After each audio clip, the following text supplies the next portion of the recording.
9 de la mañana, 5 minutos, y empezamos con nuestra primera entrevista de esta mañana. ¿Cuál es la realidad del sistema educativo? ¿Cómo ha impactado la pandemia justamente en la educación? ¿Cómo se aplicará las evaluaciones a nivel nacional? Todo esto lo vamos a conversar con el presidente del INED, Javier Lacida. Bienvenido. Muchas gracias. Muchas gracias. Bueno, un año, sin lugar a dudas, lleno de desafíos, ¿no? Cambios en la conformación de la dirección del INED, la pandemia de por medio. ¿Cuáles son los principales desafíos que ya tienen que hacerle frente desde el INED? El principal desafío es responder a los efectos de la emergencia sanitaria a nivel del sistema educativo. Y desde el punto de vista del INED, colaborar con evaluación e información que ayude a que el sistema educativo responda lo mejor posible a una situación que le va a generar daño, que ya le está generando daño, que le viene generando daño y que todas las perspectivas indican le va a seguir generando daño probablemente en el 2021. El tema es cuánto y quiénes son los más damnificados, ¿no? Bueno, ¿a cuánto queremos? Ahí hay mucho interés en el sistema educativo y ahí sentimos que hay un aporte nuestro del instituto para poder identificar con precisión dónde están las mayores necesidades, dónde están las mayores dificultades para diseñar las respuestas más efectivas y más precisas. En quienes a esta altura hay una hipótesis muy fuerte y hay alguna evidencia parcial en Uruguay y en el mundo que claramente esto genera problemas en los sectores de menores ingresos. Aumenta, en el caso uruguayo, un problema grave del Uruguay, que es la inequidad en los aprendizajes. Uruguay es uno de los países más inequitativos en la distribución de aprendizajes y es uno de los países más inequitativos también en la continuidad educativa.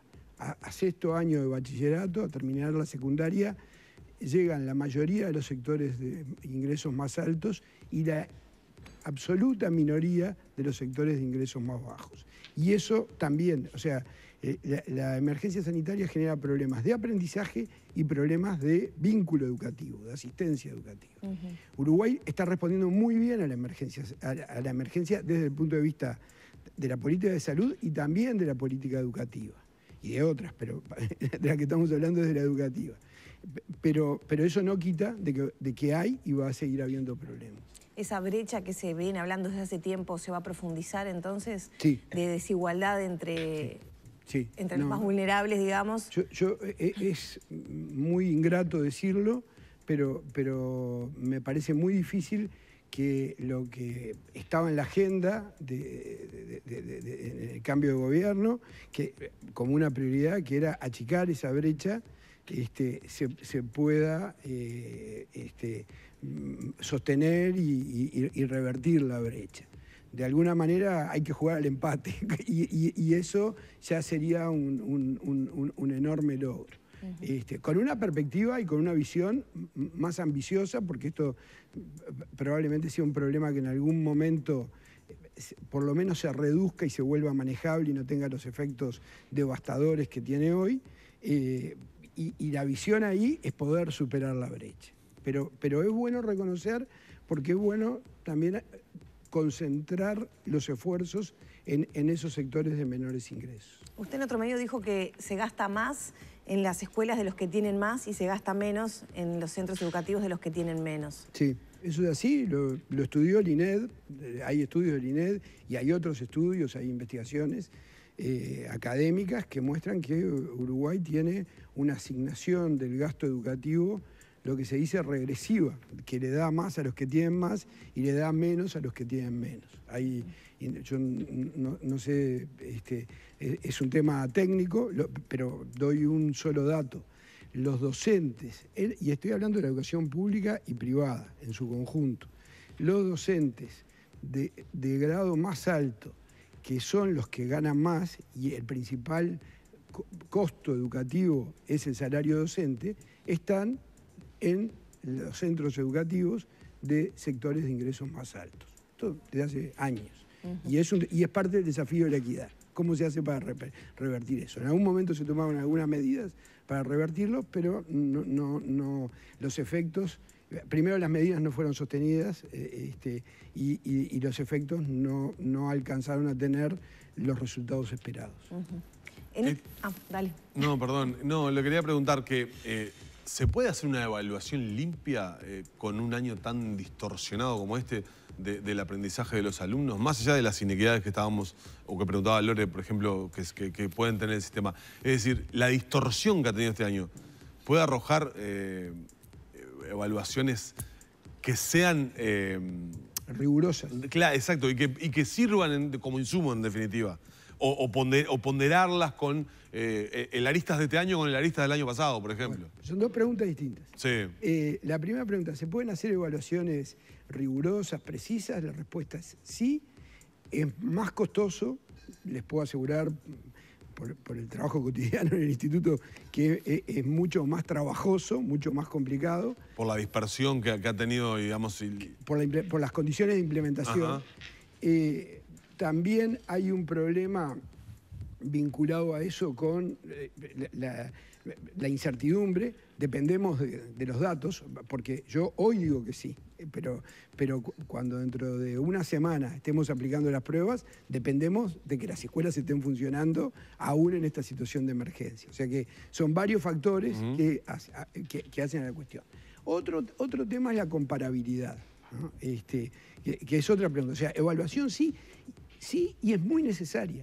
Yo diría, si siempre es necesaria la evaluación educativa independiente como la que hace el instituto, más necesaria es en este contexto porque más información se necesita para tomar mejores decisiones. La comparabilidad es otro tema, es un tema más del análisis y es un tema de post-pandemia, yo diría. Es una discusión técnica y académica, y probablemente después tenga una expresión política que se va a tener que dar. Todas las series estadísticas en Uruguay y en el mundo van a tener una nota en marzo del 2020 que diga COVID. Paréntesis COVID. Claro, mire, acá pasó algo raro, como cuando uno mira series estadísticas de países en guerra. Sí, ¿acá qué pasó? Bueno, cuando se miran las estadísticas del 2020 de educación y de otros múltiples indicadores en Uruguay y en el mundo, va a aparecer una cosa rara que es el COVID. Y eso va a complicar toda la comparación. Ahora, el único objetivo es uno importante, pero yo no diría que es el único de la evaluación, es la comparación. El objetivo más importante de la evaluación es dar insumos para la mejora, dar insumos para la toma de decisiones. Entonces, también la comparación es importante en términos de rendición de cuentas, es muy relevante. Capaz que en Uruguay nos hemos focalizado hasta ahora mucho en esa dimensión y no hemos aprovechado todo lo posible la dimensión de insumo para la mejora. ¿Se van a incluir nuevos ítems en esa evaluación? Es decir, por ejemplo, se me ocurre ahora pensando, quizá algunos alumnos no tengan las competencias necesarias en X materia clásica, como por ejemplo matemáticas o lengua, pero adquirieron nuevas habilidades en el manejo de tecnología de la información o bueno, en el modo de pensamiento informático. ¿Se van a evaluar esos aspectos que quizá no se tenían en cuenta? Ahí también hay un tema de equilibrio porque la comparación no es solamente un tema de los resultados, sino que también es un tema de las herramientas. Las herramientas tienen potencia en tanto tienen una aplicación continuada y uno puede compararlas, no para ver si actuamos mejor o no, sino si la herramienta funciona. Pero las dimensiones de la evaluación se están enriqueciendo. Hay dimensiones muy afectadas por la pandemia que son las socioemocionales, que es la capacidad de los estudiantes afectivas de responder y de estudiar en contextos más exigentes, más duros. Todo eso es un tema que en el mundo y en Uruguay también viene ganando terreno en la evaluación. Hay que hacerlo con mucha prudencia porque cuando uno modifica herramientas que ya se vienen utilizando, y se vienen utilizando bien, y tienen un reconocimiento y una legitimidad técnica nacional e internacional muy amplia, hay que tener cuidado. O sea, no se puede toquetear y decir, bueno, ahora vamos a ver qué vamos a evaluar. Siempre está en revisión, siempre se mejora, pero con prudencia. Javier, ¿qué podemos esperar, dada esta situación que por lo que estamos viendo, lo único que tiene de seguro es que es muy cambiante, no nos va a dejar por unos cuantos meses?